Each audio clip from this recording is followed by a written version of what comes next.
College can cause a lot of stress, and some students deal with it by overeating. Joanna Guzman is in Studio B with CSUN's registered diet nutritionist, Professor Lori Cole, with some tips on how to keep a healthy lifestyle.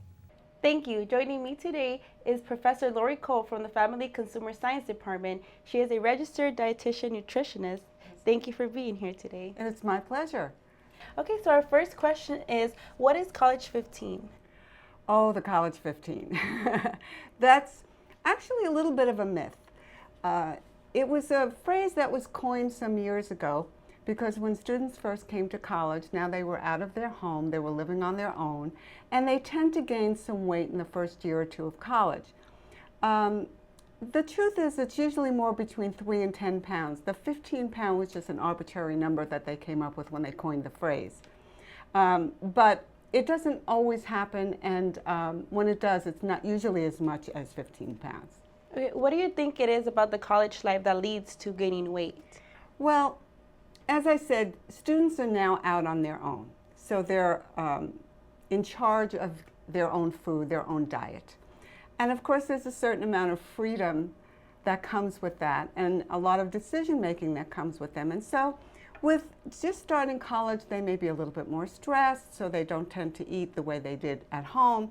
And so that's why they tend to put on some weight, because they tend to eat a little bit more junk food, things that they can grab quick and go and maybe keep in their dorms. How do you think students can prevent from gaining weight? Well, education is the key. And as a matter of fact, I'm so glad you asked me that, because I teach a class called Peer Nutrition Counseling. And so we have peer nutrition counselors here on campus, either at the Klotz Health Center or the new beautiful Oasis Lounge that we have. And you can make an appointment. It is free, and you can meet with a peer nutrition counselor, and you can get a little bit of an education as to how to improve your diet. What are the pitfalls of some of the packaged foods, and where to go on campus. All the various campus nutrition type foods that you can get, and they are available. How many hours a day do you think students should sleep?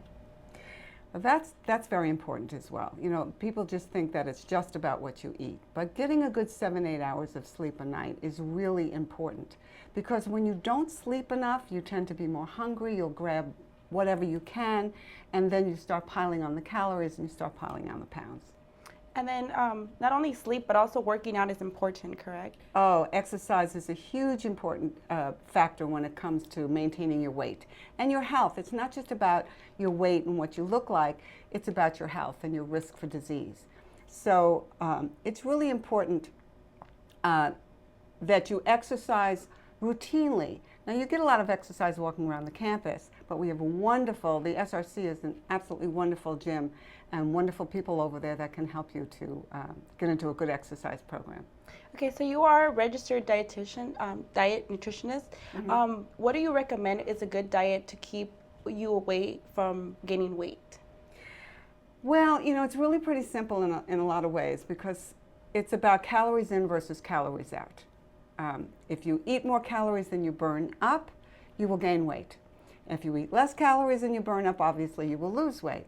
So besides that, it's also the quality of the calories. So we want you to have half a plate. If you go to My Plate, look at the My Plate symbol that we have at www.choosemyplate.gov, you'll see that we recommend that you have half of your plate be filled with fruits and vegetables.